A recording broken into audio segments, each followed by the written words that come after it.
যাবো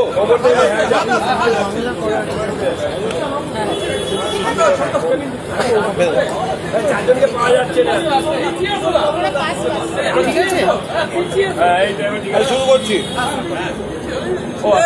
সন্তোষ হাত দিচ্ছে, সন্তোষ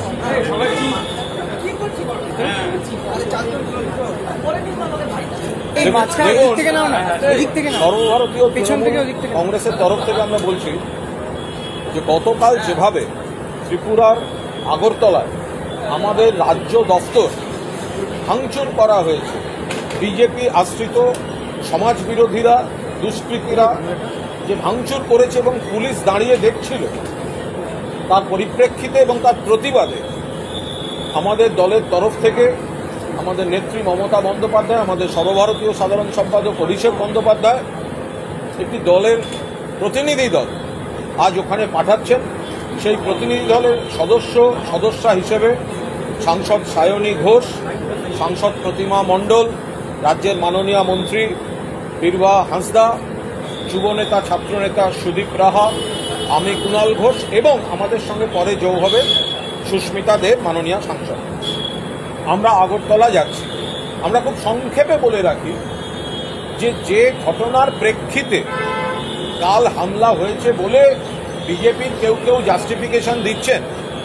নাগরা কাটার ঘটনা, বিজেপির সাংসদ এবং বিধায়ক যে কিছু লোক তাদের সঙ্গে যে কুৎসিত ব্যবহার করেছে, তার সঙ্গে তৃণমূল কংগ্রেসের সম্পর্ক নেই, তৃণমূল কংগ্রেস সমর্থন করে না। মাননীয় মুখ্যমন্ত্রী নিজে নিন্দা করেছেন এবং তিনি খগেন মুর্মুকে দেখতে পর্যন্ত গিয়েছেন।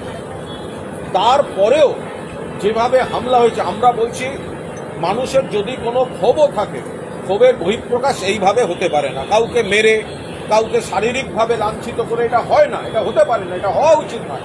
কিন্তু বিজেপিকেও দেখতে হবে কেন মানুষ ক্ষেপে আছে। বিজেপির নেতারা বারবার বলবেন আমরা দিল্লিকে বলেছি 100 দিনের টাকা দেবেন না, আবাসের টাকা দেবেন না। অর্থাৎ সাধারণ গরিব মানুষ জানে যে তাকে দিয়ে কাজ করিয়ে এরা টাকা দিতে দেননি, বাড়ির টাকা দেননি। বাংলা ভাষায় কথা বললে বাংলাদেশি বলে তাদেরকে বাংলাদেশে পুশব্যাক করানোর চক্রান্ত হয়েছে। এই কারণে বহু জায়গায় কিছু মানুষ ক্ষুব্ধ থাকতে পারেন। তার মধ্যে বিজেপির জনপ্রতিনিধিরা তারা এলাকায় যান না। আগের দিন গেছেন, সঙ্গে কোনো ত্রাণ সামগ্রী নিয়ে যাননি, শুধুমাত্র ফটোশ্যুট করতে গেছেন। মানুষ রেগে গিয়েছে, কিন্তু রাগের বহিঃপ্রকাশের পদ্ধতি আমরা সমর্থন করি না। মুখ্যমন্ত্রী নিজে খগেনবাবুকে দেখতে গেছেন, তারপরেও যেভাবে হামলা হয়েছে তার পরিপ্রেক্ষিতে এই টিম যাচ্ছে। আপনাদের কাছে অনুরোধ, আপনারাও চলুন, আপনারা দেখুন ওখানে কি হচ্ছে, আপনারা নিজেরা চলুন, আপনাদের প্রতিনিধিদের বলুন। অতীতে আমাদের অভিজ্ঞতা ওখানে ভালো নয়। অভিষেক বন্দ্যোপাধ্যায়ের কনভয় হামলা হয়েছে, সায়নী ঘোষকে শুধুমাত্র আটক করা নয়, যেভাবে মাঝরাত্রে থানায় হামলা হয়েছে, ওগুলো দক্ষিণী সিনেমায় হয়। দিনের বেলা একবার থানায় অ্যাটাক, রাতের বেলা থানায় অ্যাটাক। সায়নী, জয়া, মৃত্যুঞ্জয়, আমাদের প্রাণ বেঁচেছে কোনো ক্রমে সে রাত্রে। তো আমাদের অভিজ্ঞতা খুব খারাপ। আজকে আমরা যাচ্ছি হেঁটে, আমরা ডেড বডিও ফিরতে পারি, কিন্তু তার মানে এই নয় যে তৃণমূল কংগ্রেসের সৈনিকরা তাদের দায়িত্ব পালন করবে না। কাল থেকে পোস্ট চলছে, হুমকি দেওয়া হচ্ছে, নানা রকম পোস্ট চলছে, গেলে এই হবে, গেলে ওই হবে। এটা কোনো সুস্থ রাজনীতি নয়। ত্রিপুরার লোককেও বাংলায় আসতে হয়, বাংলার লোককেও ত্রিপুরায় যেতে হয়।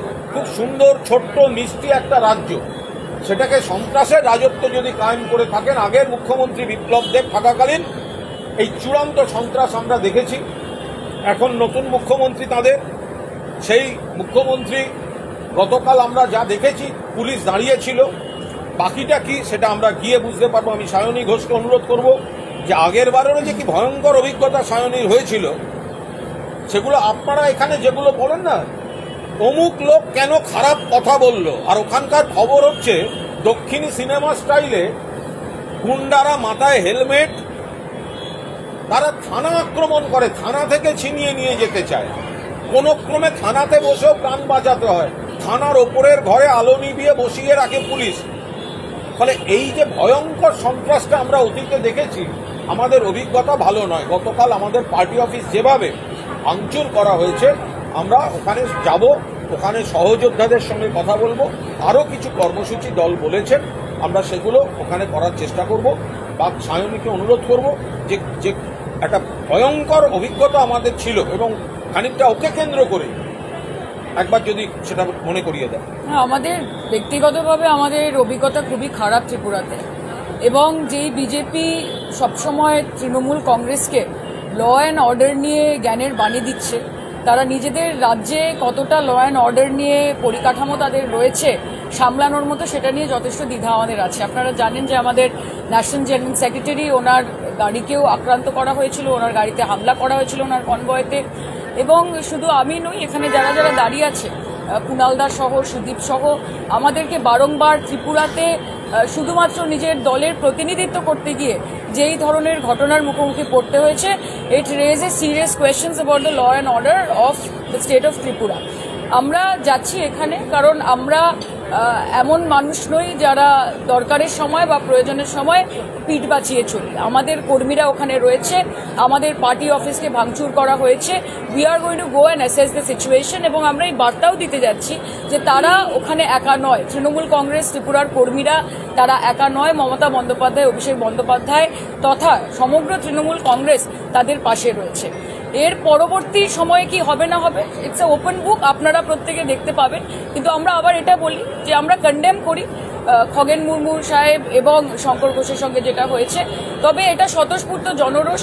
আজকে সারা বছর ধরে যদি বিজেপির নেতা মন্ত্রীরা, তাদের জনপ্রতিনিধিরা বেপাত্তা থাকে এবং মানুষের বিপদে গিয়ে শুধু ফটো সেশন করতে যায়, তাহলে মানুষের জনরোষ বেরোবে, সেটা স্বাভাবিক। কুণালদা বলেছেন, আমিও বলছি, আমাদের মুখ্যমন্ত্রী অত্যন্ত মানবিক। আমি জানি না গোটা ভারতবর্ষে এরকম এক্সাম্পল রয়েছে কিনা। যখন মমতা বন্দ্যোপাধ্যায়ের পা ভেঙে গেছিল 2021 সালে, বা বহু সময় বহু রকমের ঘটনা ঘটেছে যেখানে তিনি আহত হয়েছেন, আমরা কিন্তু বিজেপির কোনো একজন লিডারকে দেখিনি ওনার পাশে গিয়ে দাঁড়াতে, ওনার সাথে কথা বলতে, ওনার খবর নিতে। এটাই হয়তো তফাৎ, যে নামটা মমতা এবং কাজটাও মমতার সঙ্গেই উনি করেন।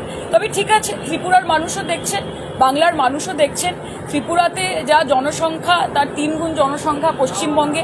পলিটিক্যাল সিনারিও অনেক বৃহত্তর জায়গা থেকে, পারসেপশন অনেক বড় জায়গা থেকে। তৃণমূল কংগ্রেস কাউকে ভয় পায় না। আমরা বারংবার ত্রিপুরা রাজ্যে পা দেব, কারণ এটাই ফেডারেল স্ট্রাকচার, এটাই ডেমোক্রেসি। যে কোনো দল, যে কোনো দলের জনপ্রতিনিধি, মেম্বার অফ পার্লামেন্ট, মিনিস্টার, প্রতিনিধিরা তারা যে কোনো রাজ্যে যখন ইচ্ছে যেতে পারেন। পশ্চিমবঙ্গেও তারা আসেন, হোটেল ভাড়া করে করে তারা দিনের পর দিন, মাসের পর মাস এখানে থাকেন, অক্ষত অবস্থায় থাকেন, সুস্থ অবস্থায় থাকেন। এবং সেই জন্যই আমরা বলি যে পশ্চিমবঙ্গের মতো গণতন্ত্র বা ডেমোক্রেসি অন্য কোনো বিজেপি শাসিত রাজ্যে দেখা যায় না। আরেকটা বলছি, আপনাদের আমরা একটা আমন্ত্রণ জানাচ্ছি যে আপনারা নিজেরা চলুন এবং আপনাদের প্রতিনিধিরা অন্তত আছেন। তো এই যে রুদ্ধশ্বাস ফুটেজ যেগুলো সিনেমায় দেখা যায়, যে একটা দক্ষিণী সিনেমায় যে থানা অ্যাটাক হচ্ছে, নানা রকম মুখোশধারী লোকেরা লাঠি, রড, এইসব অস্ত্র নিয়ে থানায় ঢুকছে, তা আপনাদের নিজেদের সেই ছবিগুলো তুলতে ইচ্ছা করে না? একটা কৌতূহল থাকে না?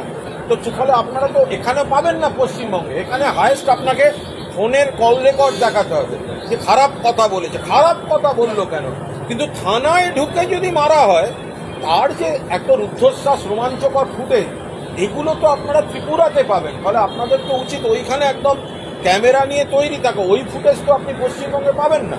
এবং আরেকটা বিষয়, যে গতকাল আমরা যে ভিডিও ফুটেজটা দেখেছি, সেখানে আমরা পরিষ্কারভাবে দেখতে পাচ্ছি দ্য ইনঅ্যাকশন অফ পুলিশ ওখানে উপস্থিত থাকাকালীন যেভাবে তৃণমূল কংগ্রেসের পার্টি অফিসকে ভাঙা হচ্ছে।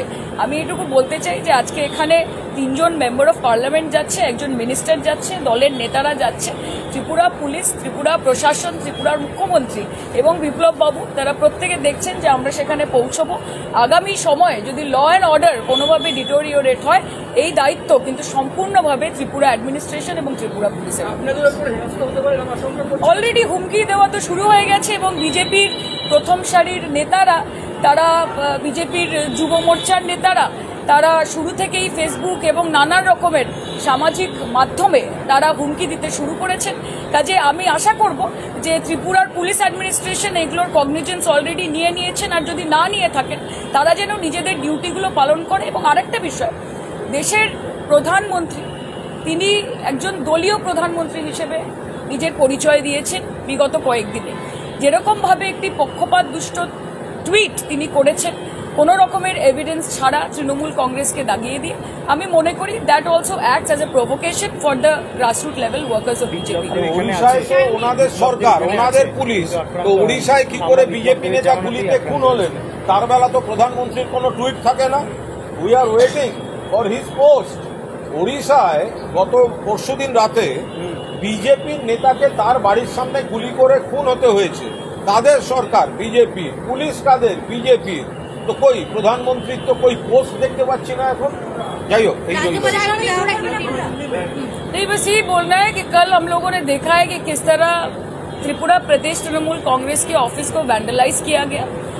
आप लोगों को ये पता है कि नागराकाटा में जो हादसा हुआ, उस हादसे में तृणमूल कांग्रेस, उसके वर्कर या लीडर्स का कोई पार्टिसिपेशन नहीं था। ये एक स्पॉन्टेनियस क्राउड से ये आया क्योंकि बीजेपी के जो जनप्रतिनिधि है वो ईद का चांद है। उनको सिर्फ इलेक्शन के टाइम पश्चिम बंगाल के लोग देखते हैं, और उस दिन जब वहाँ के एमपीज वहाँ पे गए, श्री खगेन मुर्मू जी और एमएलए शंकर जी गए वहाँ पे, तो उन्होंने यही कहा कि ये बीजेपी वाले फोटो सेशन करने आए हैं, और वहाँ के जनता को इससे प्रॉब्लम था क्योंकि वो सारे बहुत समस्या के भीतर से चल रहे हैं। अब इसका रिवेंज लेने के लिए अगर बीजेपी को लगता है कि त्रिपुरा में हमारे पार्टी ऑफिस को तोड़ के, उसको डिमोलिश करके उनको बंगाल के चुनाव में कोई फायदा होगा, या वो तृणमूल कांग्रेस के जो लीडरशिप है या कार्यकर्ता है उन सबको वो इंटिमिडेट कर पाएंगे, तो ये बहुत गलत है। और हम लोग आज जा रहे हैं, यहाँ पे देखिए डेलीगेशन है हमारे साथ, हमारी senior member of parliament Lok Sabha Pratima Mondal ji हैं, हमारे पार्टी के लीडर नेता है कुणाल जी हैं, यहाँ पे छात्र युवा नेता सुदीप राहा जी, हमारे स्टेट की मिनिस्टर है बीरबहा जी, और साथ में मैं जा रही हूँ।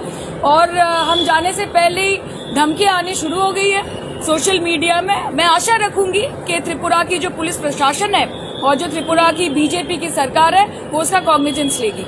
আর বিপ্লব দেব মুখ্যমন্ত্রী থাকাকালীন আমাদের উপর তো ওই অত্যাচারগুলো হয়েছে। অভিষেকের কনভয় আক্রমণ, একের পর এক নেতাকর্মী, পার্টি অফিস ভাঙচুর, এই ঘটনাগুলো ঘটেছে। কিন্তু তারপরেও বিপ্লব দেব বাংলায় ওনাদের কি একটা দায়িত্বে এসছেন। রাজনৈতিকভাবে আমরা আমরা জানি কি রাজনৈতিক মোকাবিলা, কিন্তু এটা গণতান্ত্রিক রাজ্য। আমাদের উপর, অভিষেকের উপর, সায়নের উপর, ওখানকার ত্রিপুরাবাসী আমাদের যে কর্মীরা, তাদের উপর হামলার পরেও বিপ্লব বাবুকে কিন্তু একটা কালো পতাকাও এখনো দেখতে হয়নি, কারণ এটা গণতান্ত্রিক রাজ্য। কিন্তু সবকিছু সহ্যের একটা সীমা থাকবে, এটা আমরা বলে যাচ্ছি।